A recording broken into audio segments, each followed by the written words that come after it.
Getting another towel, Ayaka wrapped it around her hair. Though she liked the idea of going to sleep, after spending so much time checking out the streams, Ayaka liked the idea of sitting on the couch and turning on the monitor. She was curious what other people were up to at this time. Currently, it would be daytime for those living in the Union, so she thought it would be fun to watch them. Walking out of the bathroom and into her bedroom, she then made her way into the living area. Being in just towels and not having to worry about others was nice.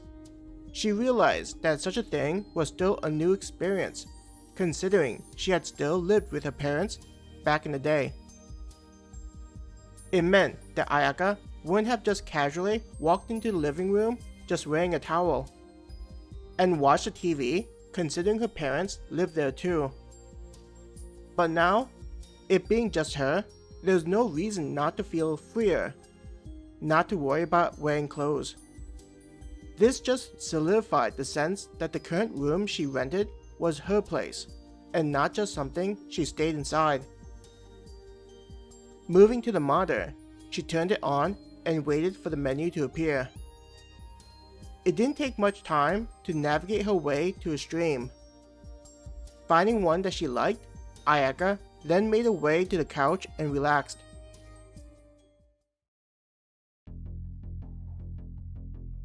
Turning off the stream after saying goodbye to his viewers and how they'd be back soon, James took a deep breath and let out a sigh.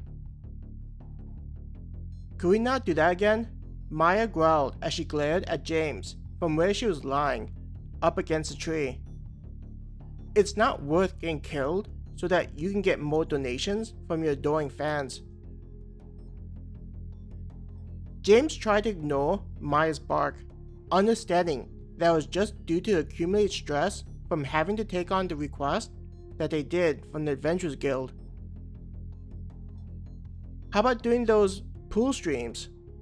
Adam teased while he kept his eyes closed. Honestly? Do you want me to be honest? Maya threw both hands up into the air. I'd love to just do the pool streams as the other women do. Just lay under the sun and let the donations flow in.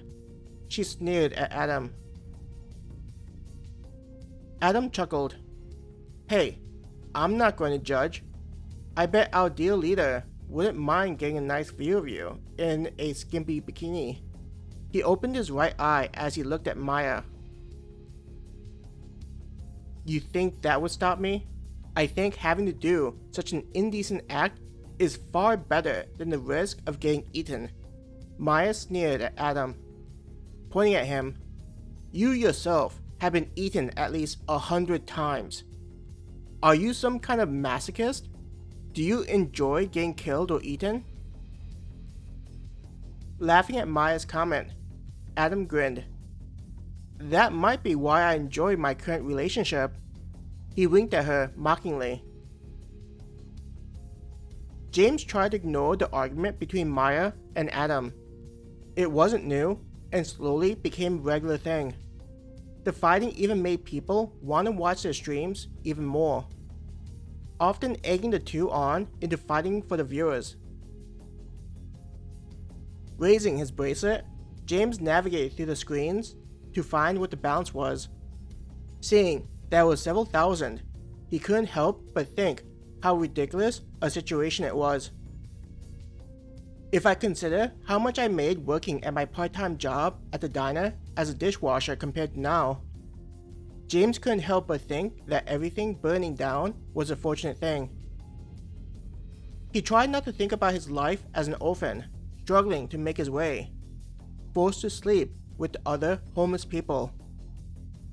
The reason for having to live on the streets being his stepmother kicking him out after his stepbrother was born. Thinking about how his dad let him be forced out caused a dull pain in his chest. James? A woman's voice called out to him.